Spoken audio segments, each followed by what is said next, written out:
we're going to try to just finish up with the duties of the husband, the duties of the man. I think we've done quite well with that. But there's just one or two more things I wanted to talk about, and then I wanted to talk about something else. So, if for any reason you cannot hear me at some point, just let me know. As we're experiencing the India factor, the center of technology, computer technology, programming for the world, but unfortunately, internet connections are not always so great. So,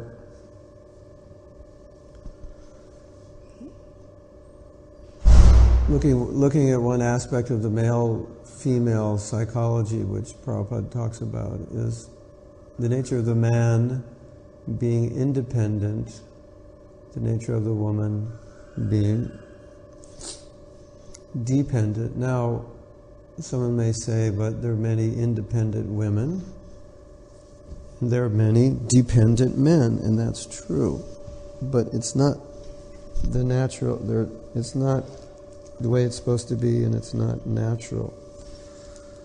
Man, by nature, is constituted in such a way that he can live quite happily independently. And women's nature is that they live quite happily dependently. And what you find is that young girls, for example, they'll, when they reach puberty or soon after teenage years, at least in a normal situation, they'll be thinking about marriage, maybe not seriously, but it's on their mind about when they'll get married and what they'll do and so on. At that age, men won't be thinking about that because their nature is to be more independent, and they're not. So at that point, their need for women in terms of relationship is not strong. It's strong in terms of sex, but it's not strong in terms of relationship. What you find in our movement is that when a man joins as a brahmachari, then many of the men think in terms of remaining brahmachari. Some don't, but many do. And they're encouraged to do so, at least for a while. Some want to do it their entire life. Even the ones who want to do it their entire life may not be able to do it, but many of them think that way, or that's their focus, at least when they're younger devotees. But you generally find women don't think that way. They think, most of them, I'd say not all, but most of them after some point, a few years or so, or they hit a certain age, the higher percentage of them will be thinking more about marriage, because renunciation, thinking of a life of renunciation, for a woman is more something she'll think about when she's older. So just by her nature, the way she's wired, so to speak, is to be within a relationship, to have a husband, to be taken care of. And man, by nature, he's wired to take care of. That's just the way he is. But he can live quite easily independently.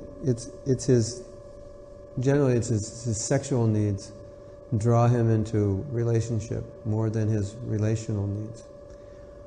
So Krishna created men to be providers, to take care of women, to take care of the family, and he created women more to be relational oriented, take care of the needs of the family in a different way. So that's just human psychology. But in our society today, you find that many men don't fulfill that role, and so the women are forced to fulfill that role, so they become more independent. And we had talked about this before, women's independence, feminism. And that was all caused by men not being men. So the women had to take those roles. So that the men got upset that women are taking male roles. Now, an interesting thing in Vedic society, at least we're told in Vedic society that it was normal that schooling would take place at the ashram of the guru, at least for the higher orders of society. So when they went to school, the boys went to school, they actually didn't live at home. And Prabhupada wanted that to happen in our movement, but it became a problem because it was difficult for a lot of these young boys and girls to be living away from their parents.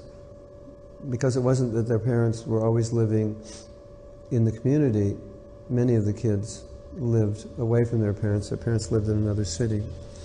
But we are told, at least, within the Vedic society or Vedic culture, it actually worked. And the idea of the boy living in the ashram of his guru is that when a boy lives at home, he doesn't always learn how to be independent. His mother can spoil him, so he gets up and he throws his clothes on the floor, he doesn't make his bed, this, that, and the next thing, and the mother comes and cleans the mess up. And she cooks for him and pampers him. And that's what mothers like to do. And so then you get this phenomena of mama's boy. He can't really function on his own because his mother did everything for him. And so when he grows up, he's not really mature. I was in Israel a few weeks ago. I don't know if I told you this, but it's quite interesting about this point. There's a devotee there, and he and his wife have a yoga center and Ayurvedic clinic in an Arab part of Israel, which means the non-Jewish part. And he told me that, I don't know if you're aware, but every Jewish boy and girl goes into the military in Israel, usually after high school, before college. They go in for 3 years, every man, every woman. So the Arabs don't. I guess they don't want to arm the Arabs, or they don't trust them or whatever, but the Arabs don't. And he said, you notice a huge difference between the Israeli boys and the Arab boys. He said the Arab boys are very immature. And the Israeli boys, after they go through the army, they become very mature. So it's the same idea of Gurukula. They go to Gurukula, and then they wash their own clothes, they clean everything, they do the cooking. They learn how to become independent. They learn how to become stronger. They learn how to become men, not big boys, but actually men. And so a lot of men today are just big boys. They're not really men. And therefore, the women have to wear, so to speak, the pants in the house. And so the women become more like men. And a lot of men don't mind that. They actually like it. And they let the women run the show, which is not, it's not naturally the way women would want it, and it's not naturally the way men should be. So that's the idea. That's one of the aspects of Gurukula, where a man learns to become independent, or it's just the nature of the ashram. So they become very strong, self-reliant. They develop the male qualities. So in the ideal, or I wouldn't say ideal, I would say in a natural setting, women are dependent, men are independent. Now, there was a study of women in the workplace.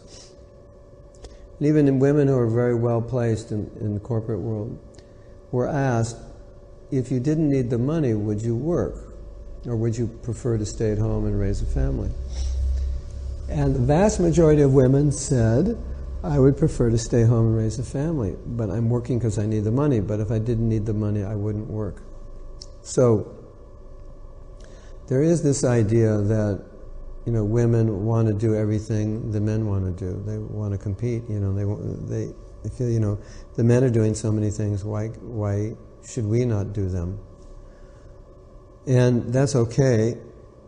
But when you actually interview women and ask them, would you want to do these things if you didn't have to? Most of them say no. And what they find in, for example, in the business world, of course, like Anusha's a teacher, so that's more of a female job. But what they find in the business world is that it's very competitive, and if women are going to be successful in the business and the corporate world, they have to develop many manly qualities, because that's the nature of that game, competitive, aggressive, and so forth. And those aren't natural womanly qualities. They find, like, for example, when women are CEOs, then people, they bring people together. That's more of their nature, relationship, where men are a little more domineering. So anyway, they find that women going into that environment is difficult for them because they have to take on that role. And for the teaching profession, you'll find it's mostly women because that's more of a nurturing role, so that's more natural. So that's another aspect of how women are sometimes put in unnatural positions. And then I also mentioned, I think I mentioned that they also found that when you put a woman in the same situation as a man, she'll, a stressful situation, a difficult situation, which is not congruent with her nature, she'll experience 4 times more stress than a man. So, men have a more aggressive, competitive nature. Sometimes they thrive on it. And so to go out and compete in the world to earn a living like that, it's more of a male thing.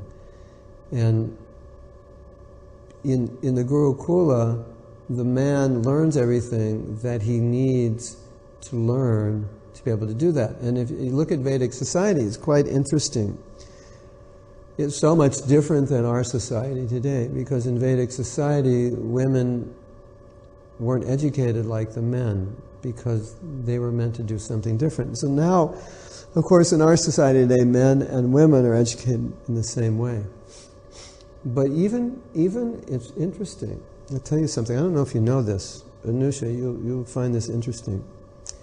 But a lot of educators have proposed the idea that men, or boys and girls, should be taught separately. They're not thinking because they'll be more peaceful in the classroom if they're separated, but because they learn differently and they learn at different speeds.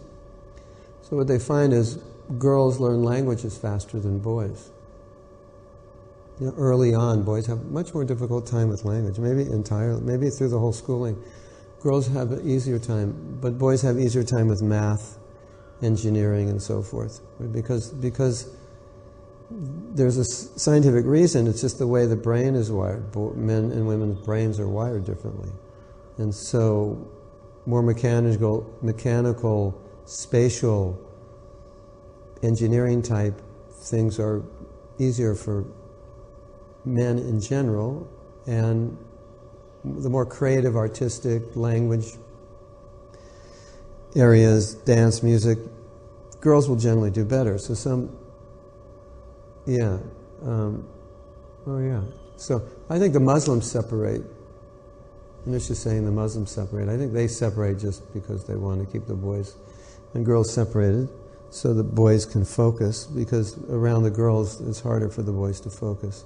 I'll talk about that in a minute. But this idea was because boys and girls learn differently, they excel at different things. So you could, for example, the girls would excel faster at languages if it's just girls, because they learn faster. And math, they would learn better if it was just girls, because they could learn at their own pace. And not get left out as you go on to the next level, which they may not clearly understand. So now we have to answer Achintya's, Mrs. Inconceivable. We have to answer her question about separating boys and girls. Of course, as we know, there's the Gurukula, and it's just boys. But, ladies, before I say anything about boys, you might want to get a bag, because this might make you vomit. Because although you may think you know something about boys and men, there's a lot you don't know, that you wouldn't know unless you're in a body of a man. But boys and girls they're wired differently, they have different hormones, different brains. This has all been studied, and it's being studied all the time. And by the way the brain is wired, there's different effects. The amount of estrogen, the amount of testosterone, it all affects male psychology. So one of the things that all men know by experience, but what they've found is because of the men have 10 or 20 times more testosterone than women. And if women had that much testosterone, they'd be more aggressive, like men. So men are more aggressive. They're more competitive. You know, they get in physical fights more often, as in sports. You see this a lot in sports. I don't know about India, but in America, football or ice hockey, you see a lot of fighting. That's the aggressive testosterone nature of men. And men are wired sexually different than women. And the way men are wired sexually is visually. They become sexually stimulated by visuals, seeing the form of a woman. And there was one study done where a very beautiful woman asked men, "Would you have sex with me?" Just strangers. And 75% of the men said yes. And they did the same thing with a beautiful man with women, and none of the women said yes. So there's a joke, and the joke goes like this. Yes, Lolita is already vomiting, hearing this. This is really going to make you vomit, Lolita. Make sure you have your bag. After I say this, none of you are going to want to get married, and all of you are married are going to take a pen and hit your husband in the head and tell him to leave. At least give him bus fare if he's going to leave.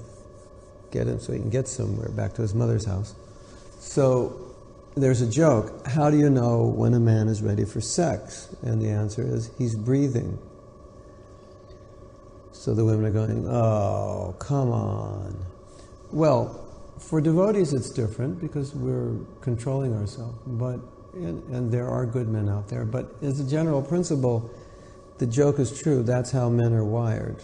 It's just they're predominating. That thought predominates them because it's a physical desire. It's not just a mental thing. So it's very healthy for men to go to a school where there are no women.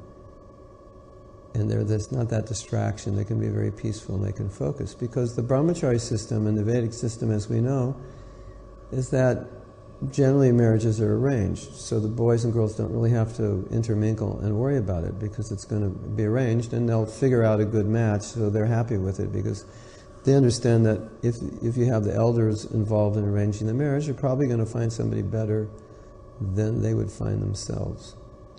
And so they peacefully stay in Gurukul till about the age of 25, and at that point, if they want to get married, that's when they would leave the Gurukula.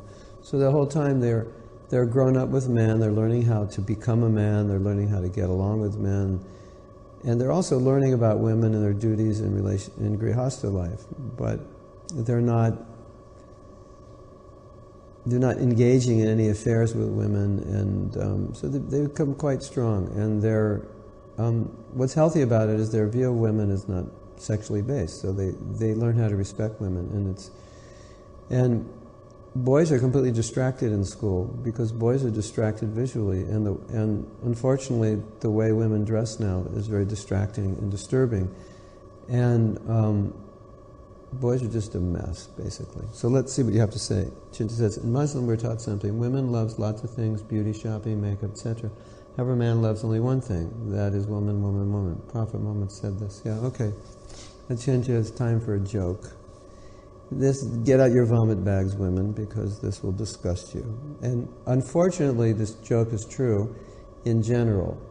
And I want to make a disclaimer about this joke, is that men who are trying to advance spiritually are able to control a physical desire, which is quite amazing.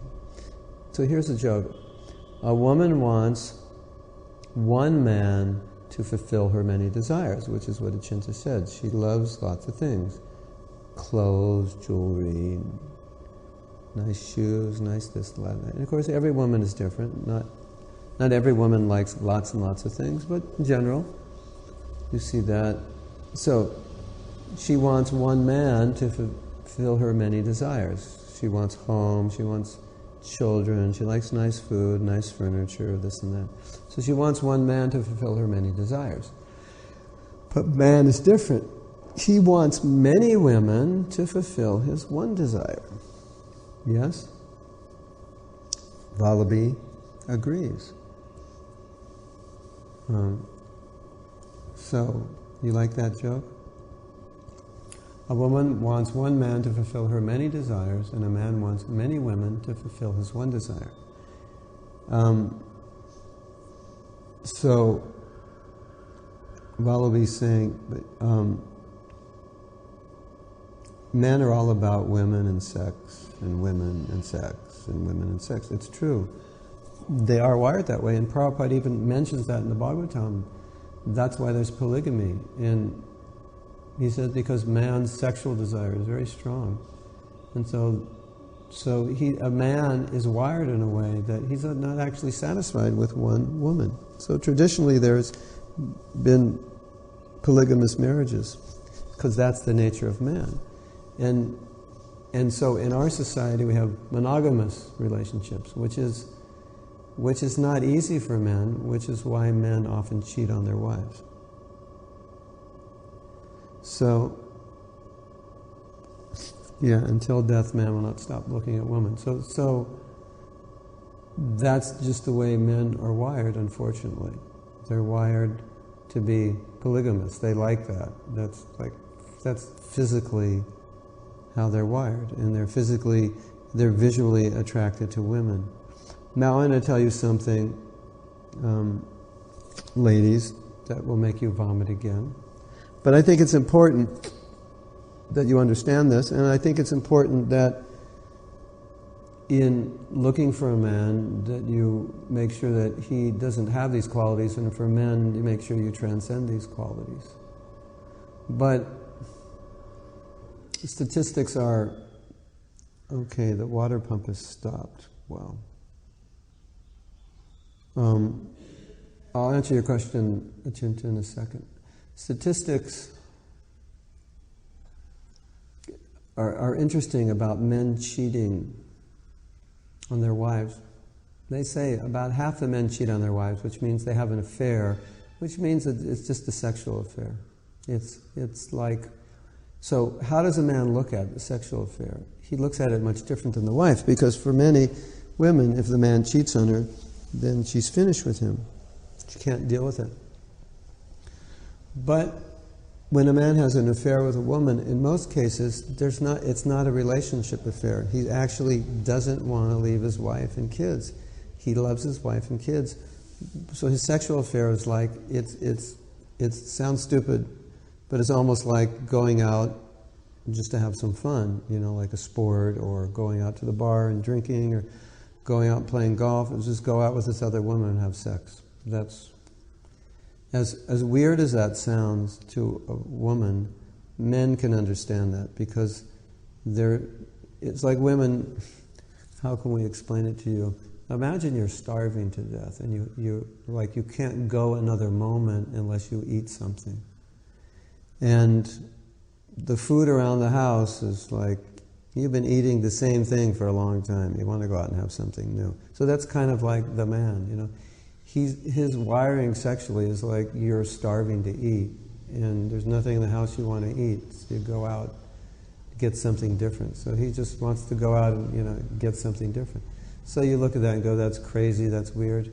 Yeah, it is crazy and weird. But that's why 50% of the men do it. It's just they're so hungry for it. But when their wife will ask him, do you love this woman? He'll say, no, I love you. It's just about sex. So, now, you say, well, the devotee man do that. No, if he's a good devotee, he won't do that. If he's a good devotee, he will transcend that sexual need and desire. Because consciousness can override, the consciousness and the devotion and the transcendence you get in Krishna consciousness can actually override physical desire, which is quite interesting, looking at it from a scientific point of view. Because when you look at it from a scientific point of view, then scientists will say, no, it's just hormones acting, it's normal. But then there's this whole level of ethics and morality which controls it. So naturally, polygamous man ends up being a brahmachari for his entire life. How did he do that? Because he's just wired to have sex all the time. Men can do that. And now he's in a celibate monk, so he's done it through consciousness. So it's not that men have to give into their biology, it's just there, and they deal with it through consciousness. And Prabhupada, for example, he said, in Grihastha life there should be deity worship, because deity worship is purifying, it purifies lust, and that way they can remain pure. So now I'll get back to your questions in your chat. So Chinta made the point that until death a man he's wired to look at the beauty of women, and Prabhupada told that story about a man in the hospital. I think maybe he was on his deathbed, and he was visited by the Prime Minister along with the Prime Minister's daughter, and it was a lesson, or it was the king. The Prime Minister wanted to give him a lesson. So the king once said, "How long does sex desire last?" And the Prime Minister or his minister said it lasts until the end of life. And the king said, "I don't believe that." And so the minister said, "I'll show you." He said, "Come with me to the hospital, but bring your daughter." And so they went to the hospital. A man was in bed, or an older man in bed.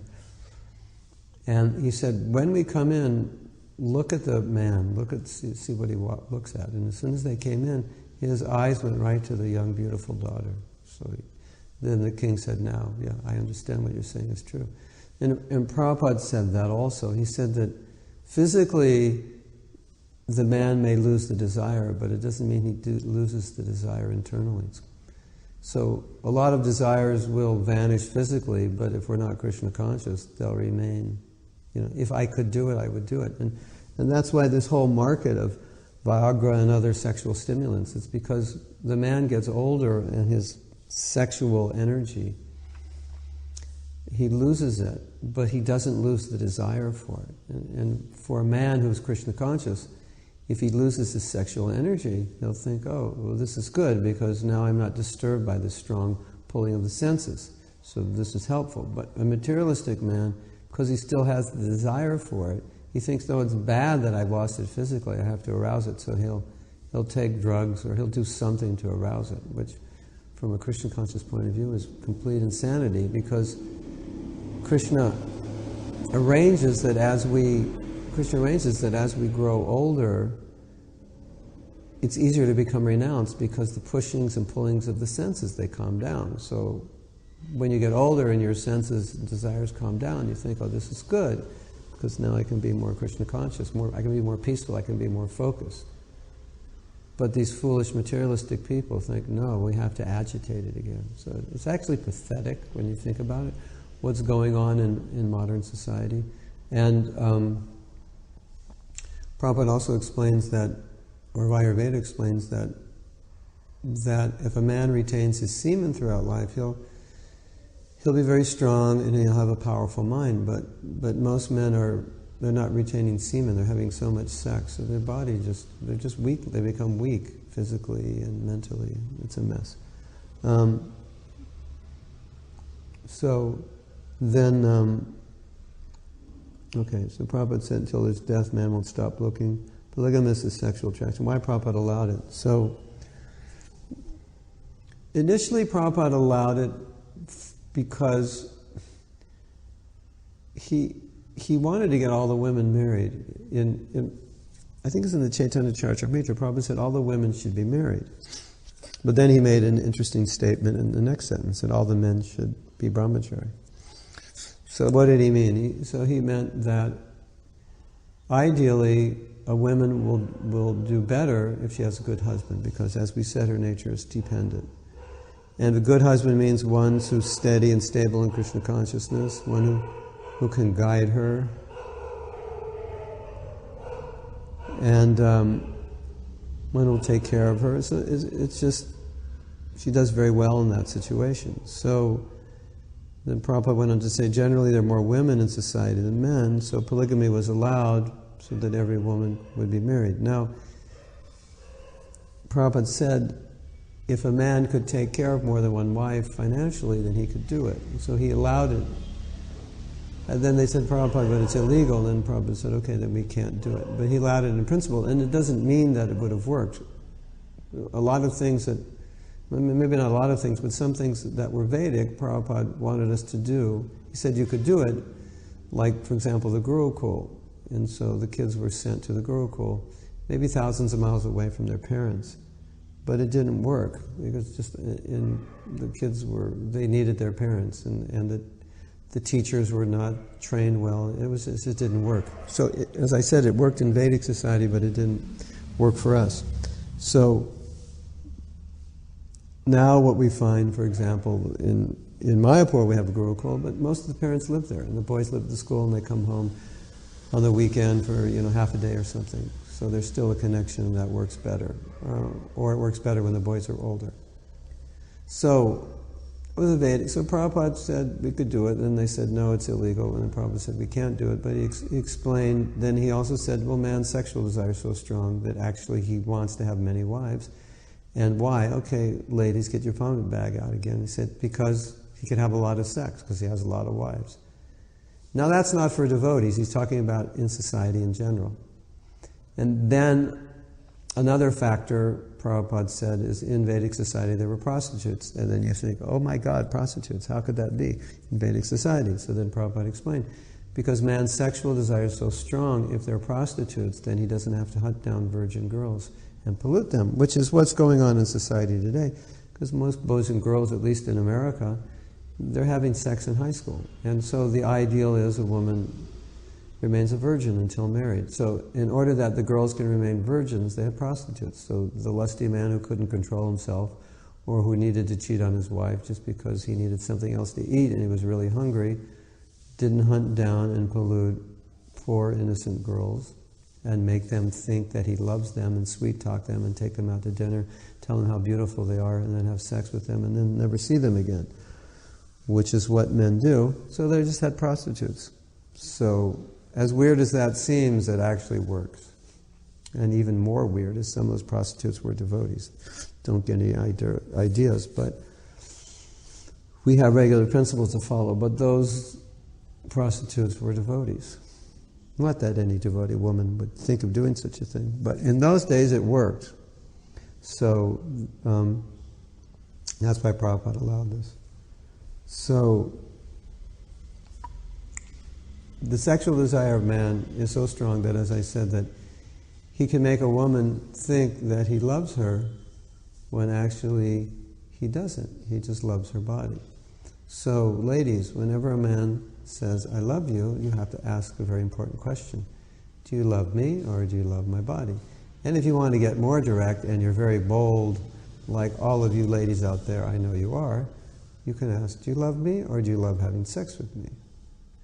Now, if he's a bona fide materialistic man and he's honest, he'll just say, I love having sex with you. As far as hanging out with you, that gets kind of boring, and you like doing all your girly stuff. I'm not so interested. But as far as having sex, yeah, that's good. So this is why you find in relationships where they have this male-female relationships, they have this problem, because the guy is very attracted to the girl. He thinks you're so beautiful, you're so wonderful, and she feels so good that this guy is loving her, because women they're wired to be loved by a man, and they think this guy's great. And then after a while, the sexual attraction goes away, and then they may realize they don't even like one another. And the guy doesn't have very great relationship skills, actually wasn't really interested in the girl other than sex, and the whole thing becomes a mess. Which is why, in Krishna consciousness, we recommend, if at all possible, marriages be arranged, and we recommend that we control our sexual desire, and that the arrangement of marriage is for a higher purpose, and sex is only for having kids. As weird as that sounds for the Western mind, it actually works really well if you can do it. Or the closer you can get to that ideal, the better it works, because then the relationship is you work together to be Krishna conscious, and it's not about a guy's going to marry a girl just because he likes the way she looks. That will be there to some degree, but that is not going to be the prominent thing. I mean, if he's not really attracted to her in any way, shape, or form, and every time he looks at her, he just thinks she's not very beautiful, that's probably not the best woman to marry. But if he's just making a judgment based on physical beauty, and that's like on a scale of 1 to 10 of how important that is among other attributes, that's a 10, That's not good. That's not what it's about. So,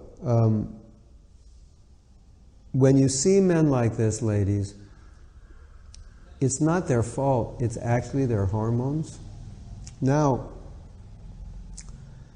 some of you have noticed that some men are actually like women. We call them gay men, and some women are like men. We call them lesbians.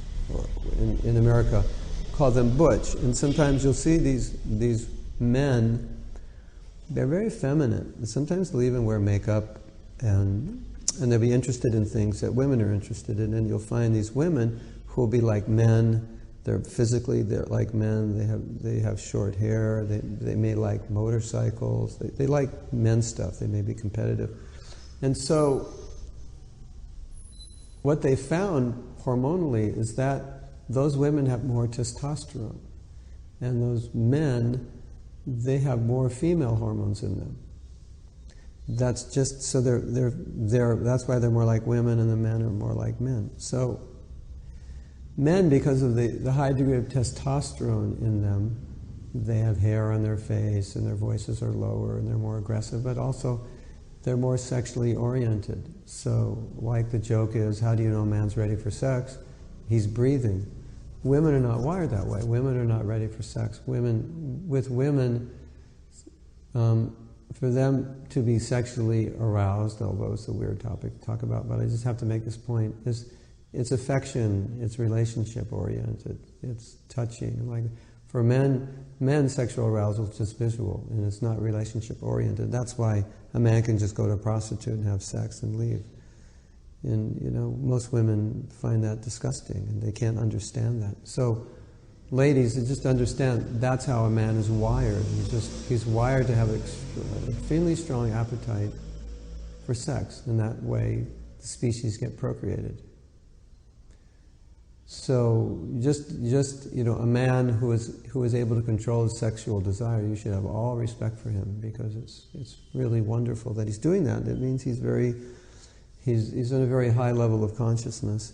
And if he can't, it's no wonder in our society where there's so much sexual stimulus, the way the women dress and in the advertising, the movies. It's really hard on guys. So women, just feel bad for these poor guys, and don't do anything to agitate them sexually. Of course, the women think, well, I'm not doing anything, they shouldn't be agitated. But in our society, women, they like to show their bodies off.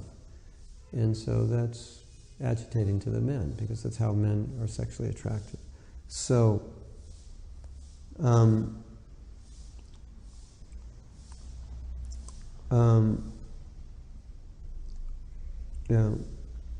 So Lily says, you see these kind of men in Singapore, you see them everywhere. It's just, see, the thing is,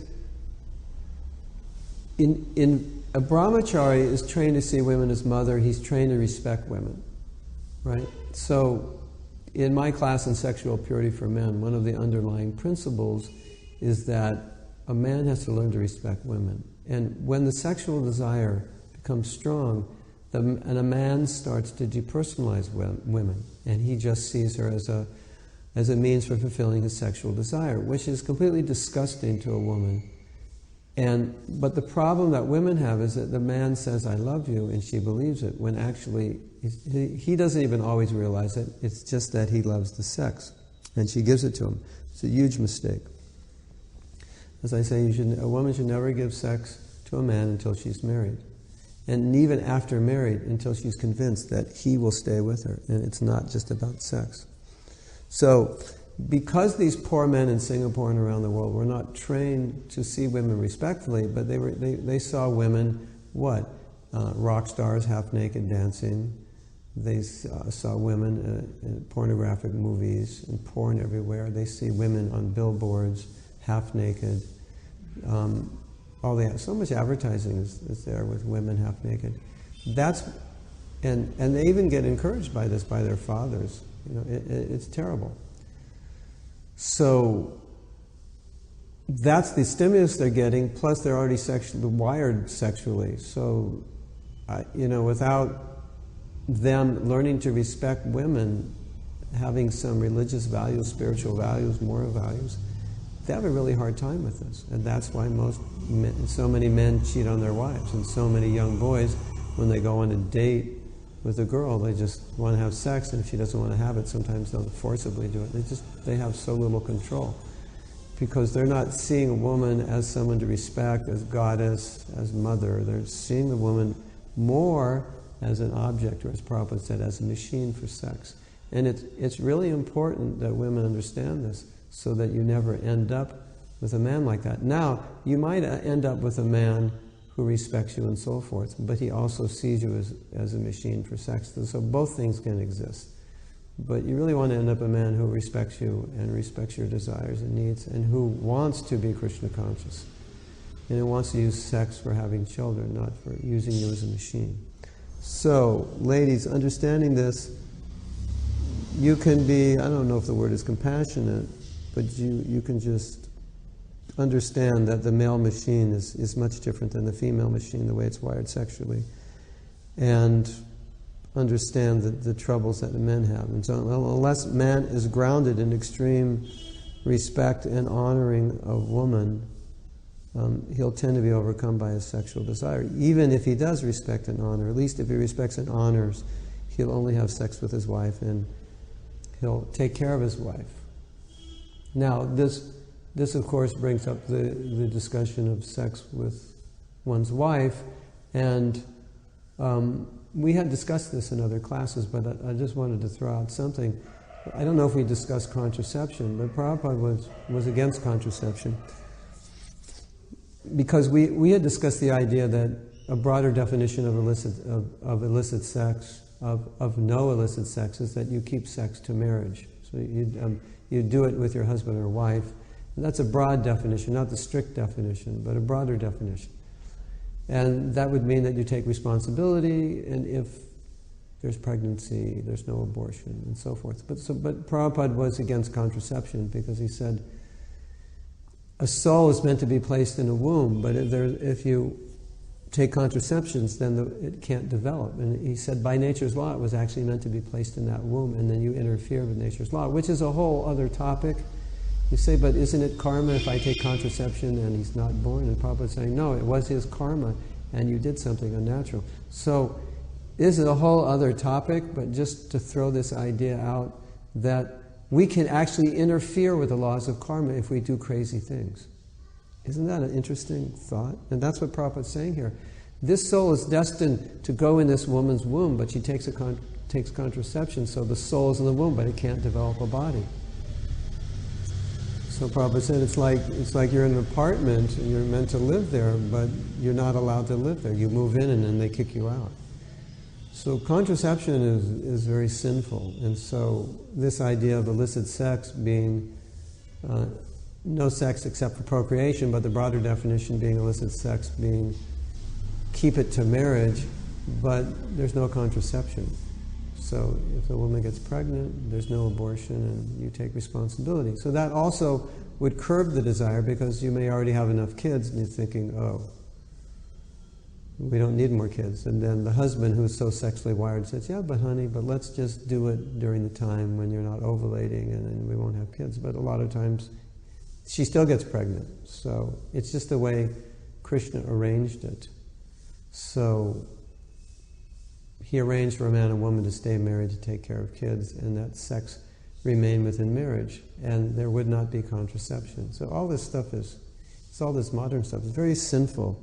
And if there's no contraception, then the man just has to learn how to become controlled. But with contraception, nobody has to be controlled. And a man can learn how to be controlled, but if he doesn't try to control himself, he's basically out of control. She's just an animal, sexually. That's how he, So there is a balance, but it comes through Krishna consciousness. So, Wallaby, I said through consciousness, I didn't mean through masturbation. I meant a man, the physical and the mental, they're linked together. Just like when you're anxiety, you feel butterflies in your stomach, or you get a headache, your body feels weak, or if you're happy, you get a lot of energy. So the mental state of a man affects his physical state. So if he's more Krishna conscious, or he just has higher morals, if he respects women and so forth, they can control his nature. So when that beautiful woman comes and said, "Would you have sex with me?" I'll say, "No, why would I want to do that?" Even though his physical would like to do it, but he's in a higher consciousness. He said, "No, I don't relate with women that way. I relate respectfully, or I don't have sex. I only have sex with the woman I'm married to, and I'm not married, so I don't do it." So there's a whole movement in America called Promise Keepers. It's a Christian movement, and these are boys and girls who take vows of celibacy until they get married, which is a Christian principle. And so they do it as a support group. So through consciousness, we said, Prabhupada said, only through Krishna consciousness can you really control this desire. So we see that through consciousness you can control the physical. It's just a reality. A lot of people don't understand this. They'll say, "No, you're just hormonal. These are your hormones. You're like this." But you can actually control your physical through your mental state. So a good man can do that, even though he's very sexually wired. He can control himself. That's what I meant. Man knows sex means sex. They do not commit. So that's the problem. When a man is very sexual, he may not commit. Or he may think he loves a woman because she's so beautiful, because this is a man's weakness. A man's weakness is that he equates beauty with love. And so he's feeling all this love, but it's actually lust. And then the woman who's not perceptive experiences this love as affection, and she thinks the man actually loves her. But again, he loves the sex with her. And so, women should say, "If you love me so much, then don't have sex with me." This one devotee said that she had a boyfriend, it was a fiancé, and she became married. Maybe before she became a devotee, but she didn't want to have sex. And so she said, "I'll marry you, but only sex to have kids." And he said, "No, I can't do that." So his love for her went about that far. So, women, you could say, "Well, if you really love me, we're just going to have sex to have kids. Other than that, we're not going to do it." If that's what you want to do and you're able to do that, which hopefully you should want to do and be able to do, see what he says. Because then if he says, "No way," then certainly that's not the man you want to marry, because then does he love you or does he love sex? That's the test. So, of course, this is the basic principle of Krishna consciousness upon which it's based. And if we can do it, it works well, and we avoid so many problems. So,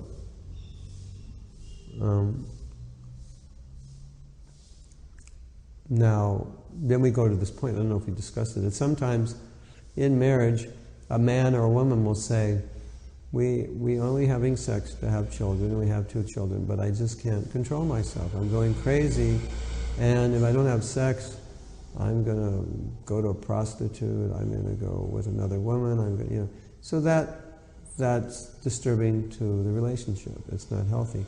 So in some cases, the partner, if it's, this will sound weird to some of you, but this is what most devotee counselors will recommend. The main thing is to keep the relationship strong, because husband and wife should have a good relationship. They should be good parents for the children. So sometimes the husband and wife may have to give in order to satisfy the needs of the husband or wife to keep the relationship good. Now you might say, "Yuck, I'm not going to do that. That's terrible."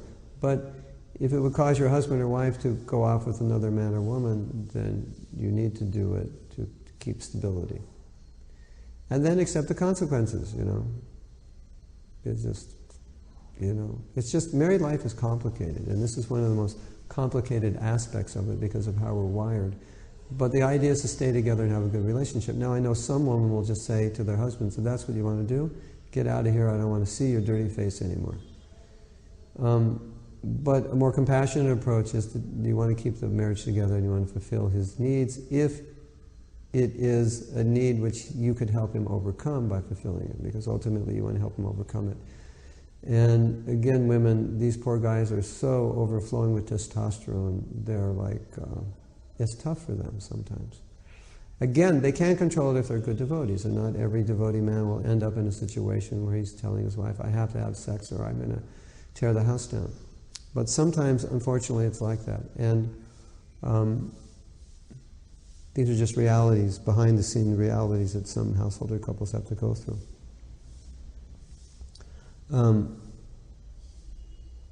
Yeah. I mean, look at, okay, ladies, how is the sex industry so popular? I'm going to tell you something funny. You know Miss Universe. They have this Miss Universe contest, right? So part of the Miss Universe contest is that they're, you see them in bikinis or something. As far as I know, I don't really watch it. But so in Miss Universe, it's televised all over the world and it's really popular. But they have Mr. Universe, the guys with the big muscles that kind of look like gorillas and everything. Nobody watches that. It's not even televised. It's not attractive to anybody. Women don't look at these guys with muscles that are like 3 feet around and go, oh, I can't control myself. So women are not oriented that way. Men are oriented that way, sexually, by the eyes, to see these beautiful forms of women. So the pornography industry is huge for men. The male pornography industry is not used. You know who subscribes to male pornography? Gay men. That's the biggest takers, not women. And teenage girls who get posters of the young rock stars and boy stars in their underwear. That's about it. That's how far it goes. But men, they're obsessed. Young boys, if they can get an iPhone, they'll look at pornography when nobody's looking. That's just how they're wired. So that's why the sex industry is so big. It's because of those lusty guys. If men weren't lusty, there'd be no industry. Yeah. Okay, so Marina says, if you ask Krishna to take these desires from you, he really helps you. But yeah, it's true. And the thing about Krishna consciousness is it's sattva gun. So when you're in sattva gun, sexual desires weaken. The sexual desires come from the mode of passion. And so from the mode of passion, then we engage that passion by procreation of Krishna conscious children. Otherwise we remain in sattva gun. Yeah. So now, Achinta is saying, but I have certain desires, I want more money. Everybody wants more money, generally. But women, you take the male desire, men want more money when men like nice cars, but for men, gross sex desire is really important. But for women, it's not so important. Like the money, Achinta wants money because she wants to buy saris and have nice things at her home and nice jewelry and like that. That's women. If you talk about lust, male lust is sexual. Female lust is things. It's more having things and security, and she just likes being with her man, and she can embrace her man, and for hours, and it's not sexual. But you embrace a man in like 3 seconds, it's sexual. That's how they're wired. It's just unfortunate. I'm generalizing. For some men, maybe it's 4 seconds they can hold off. No, not all men are that bad, ladies. There are many nice men who can embrace you for more than 4 seconds without being sexual. But generally, that's the way they're wired, that, if a woman touches them and this and that, they get sexually aroused. Well, that's not the way it is for women. So women's lust is more for things. They like nice things. Man's lust is more gross, just sexual. That's just the way it is. So, Achinta, you're totally normal, and there's nothing wrong with you. And just make sure the man you're married knows you like nice things and has enough money in the bank to buy them, and everything will be fine. If he doesn't want to buy you nice things, you're going to be frustrated with him. So women like nice things. It's normal. There's nothing wrong with them. So, women, when you're older, 50, 60, your kids are grown up, then, okay. Then, you can live without the nice things. It's not so important. And how can you live without the nice things? Because you had them all your life. So you're okay. You're over it. It's not so important to you. Even non-devotee women, they come to that stage, a lot of them. So Wallaby says, nowadays most women have more sex desire than men. It may be, but it's not as gross. But women are also being programmed to be sexy, to have, for their own self-esteem, which is really sick. A woman looks beautiful dressed in a sari, covered. But now women think they look beautiful uncovered. That's their insecurity. So then it stimulates that sexual thing, and then women think, if the guy thinks she's attractive physically, then he loves her and she gets her self-esteem back up. It's all insecurity. Women who are overly dressed for sex, it's insecurity. They're wanting affection, so the guy gives her affection sexually, and she feels satisfied. So, and that's all being programmed in by modern society, that's what's considered beautiful, and you satisfy men this way. But most women are not naturally wired that way, to be that way. So just as men can control their sexual desire, women's sexual desire could be abnormally stimulated. So, yeah. So, and so Wallaby's she's in Adelaide. So, Adelaide's, it's a Western country, and then women, this thing also, Wallaby, it's interesting, because in the women's liberation movement or the feminist movement, it also, was the sexual freedom movement. So, the women wanted to be free to explore their sexuality, which is not really normal for women to be so open sexually, but their nature is to be chaste. So that broke it. They wanted to be like the men. The men are having sex freely. Why can't the women do it? And then the women, asking guys out on dates and being the aggressors. So it's like we were saying before, that because men become weak or become weird, or society becomes weak or strange, then the women start becoming like men. So then, because then it would make sense. Now the women are becoming like men, so then they'll become like men, aggressive sexually. But my point is that that if you remove artificial influences of society, then the natural inclination of the woman is for affection and relationship, and the natural inclination of the man is more for protecting of the woman and domineering, and of course the sexual drive, which keeps him connected, which is sometimes I think, this may sound offensive, but I'm just I'm thinking that, sometimes men have such, men and women are so different, and sometimes it's so difficult for women to tolerate men, and it's so difficult for men to tolerate women. And sometimes when you're together, you think, why did I marry this jerk? I must have been crazy. Or the man's thinking, oh, these women, they don't understand anything, I just can't deal with this. And then sometimes I think, if the woman didn't have this dependent need, and if there wasn't this male-female attraction was so strong, and the male didn't have this strong sexual need, would men and women in their sober state, without those needs, just look and say, no, I don't want a relationship with this person, it's too difficult? I think in many cases that's what they would say. They would say, no, this is too difficult, it's too troublesome, which is how a brahmachari thinks.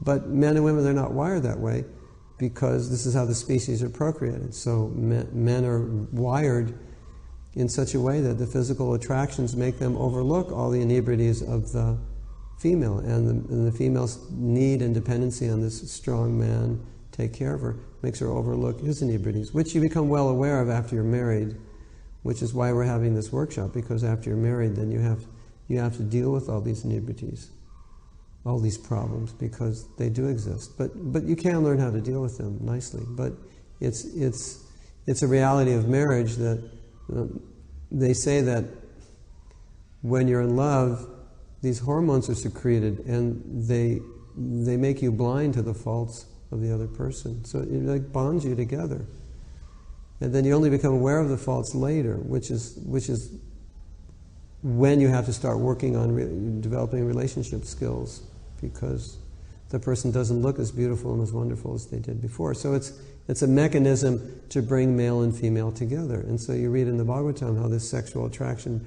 brings male and female together.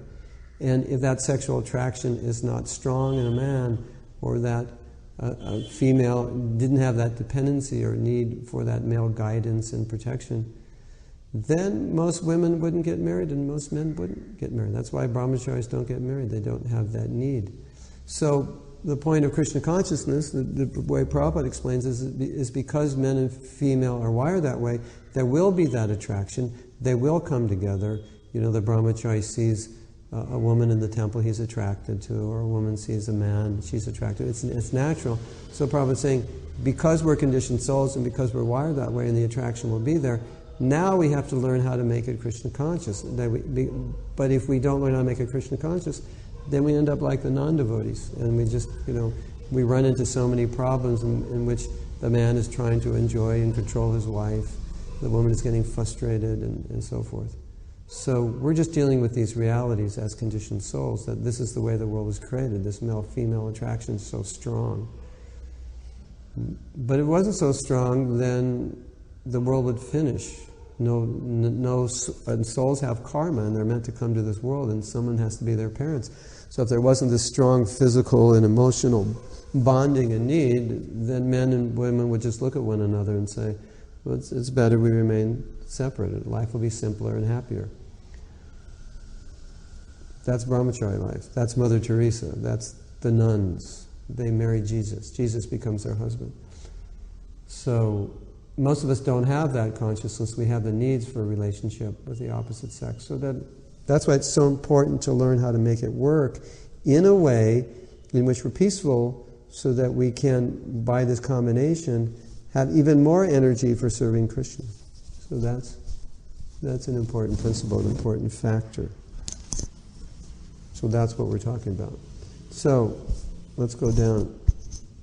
First thing is, Chinta says, first thing, keep the marriage together if they have kids. Yeah, you should always want to keep it together. So you become very tolerant, and you facilitate your partner's need. And of course, those of you who are not married, who are here in these classes, it's extremely helpful, because you're getting a vision of what it means to be a good wife, and what it means for a man to be a good husband, so that the men will have some criteria in understanding who would be a good wife. The women have a criteria in understanding who would be a good husband. And so you can ask a lot of questions of your husband. How do you feel about this? If I did this, if I said that, what would you do?